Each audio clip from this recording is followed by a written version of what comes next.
Hey guys, how's it going? Not one for making videos here, but I couldn't find one online about this, so I figured I would give a good visual representation. What I got here today is a 2004 Golf Mark IV turbo diesel. It's a BEW motor, as you can see. And the issue we had today was a long crank or no start. And technically it wouldn't start, but if you cranked it long enough, it's already fixed, but I'll run you through exactly what I did. If you crank it long enough, right, battery's disconnected now, you're cranking, nothing happens. It sounds like it wants to start, and it throws a code at you for the VSS, the vehicle speed sensor. And then you go out, you change your vehicle speed sensor, doesn't work, change your crank sensors, your cam sensors, all that, nothing's working. What's going on? So Volkswagen actually has a TSB on this particular problem, and 9 times out of 10 this is going to be your issue. And people go out and they change the wrong things and whatnot. I found the TSB online. I found a guide on how to do it online. I'll put the link in the description, but also give you a quick visual of exactly what's going on. So we'll start here. You got two 13mm bolts holding in your windshield wipers. Take those off and shimmy off this this piece of plastic right here to expose your ECU and your harness. Now, this might be a little stiffer on yours. I literally just put it back on because I finished. You pull that out.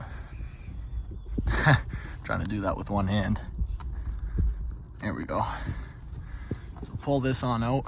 Don't pull by the wires. This is all covered up, by the way. Hopefully on your car at least. Once you have it out, there's going to be a piece of plastic on top here with 2 clips on either side. Take that off. There's going to be a zip tie right around here. You're going to want to cut that zip tie and start peeling back your tape to expose all these wires. Now, I'm also going to put the TSB in the description so you can look at it and go from there. But you'll see over here, there's going to be, there's going to be a black wire coming from your connector that goes into both of these wires, the white and the black wire, all right? Now, what you're going to do is you're going to cut that open.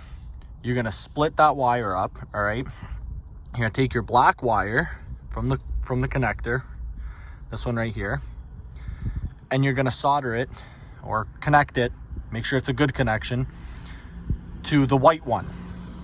Then you're going to go into the connector here. You see all those plugs in there? Pop out this little purple thing right here. Black wire with a red stripe in it. You're going to go 4 over from that one. It's pin 57 in the 60 pin connector. So that's 1, 2, 3, and it's going to be this gray one with black in it. Now that's not going to be there. That's actually going to be a black plug. Pull that plug out. What you're going to need is one of these repair wires.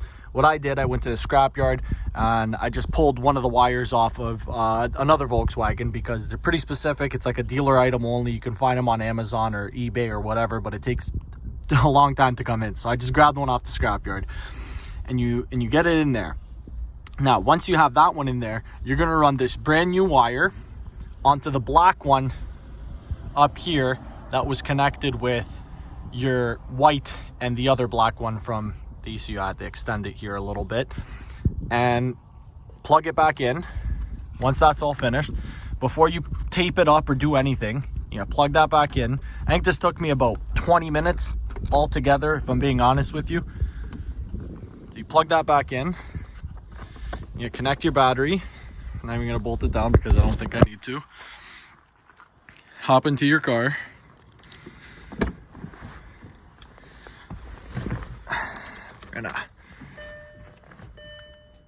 All right,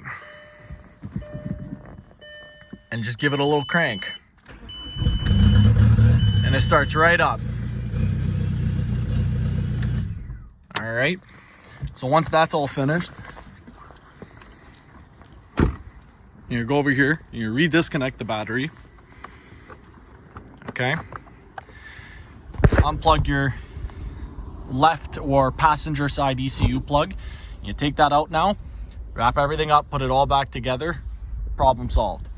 Okay, So I'll put the code that it was throwing in the description, as well as the TSB that I followed. And I hope this video can be a decent guide. I found it a little bit confusing just reading. A visual was a lot nicer. But yeah, I wouldn't recommend doing this if you're just following the video. If you got no mechanical background, I do not recommend doing this, because you're tampering with wiring and the engine harness, and it's just not a smart idea. But if you feel like you know what you're doing and you got the strengths for it, go right ahead. This fixed my problem. It's fixed many problems of other people that I know. And furthermore, even if you're not having a no start issue, if you're just having a long cranking issue or a lot of smoke coming out your tailpipe, this can also help that crank go shorter. It's about 5 degrees Celsius where I am right now, and it started right up. Cold start. I didn't have it running. It was a cold start and it cranked right up, no problems. So I'm guessing in the winter time when it comes, it's going to be a lot nicer. Another thing to be aware of: read the whole TSB when you open it, because there is an ECU model number, or like a software number, I should say. It's like 63 something. Make sure yours is under that. If it's over that, this might not solve your issue and you might be stuck. It won't cause any more damage, and you could always reverse what you did, but just to make sure. And another thing to remember is that this is the BEW motor, not the ALH. So the ALH is going to have your tandem pump or your fuel pump here, and the BEW has it over here. So, and then you're going to have your injector, or all your injectors up here, where the BEW has them behind the valve cover gasket. So make sure it's the BEW. Follow the wires that I showed you, and follow the TSB, and I'm hoping with those two together it can be a very easy fix for you guys. Hopefully it fixed it like it fixed mine. I'm really happy. And yeah, thanks for watching.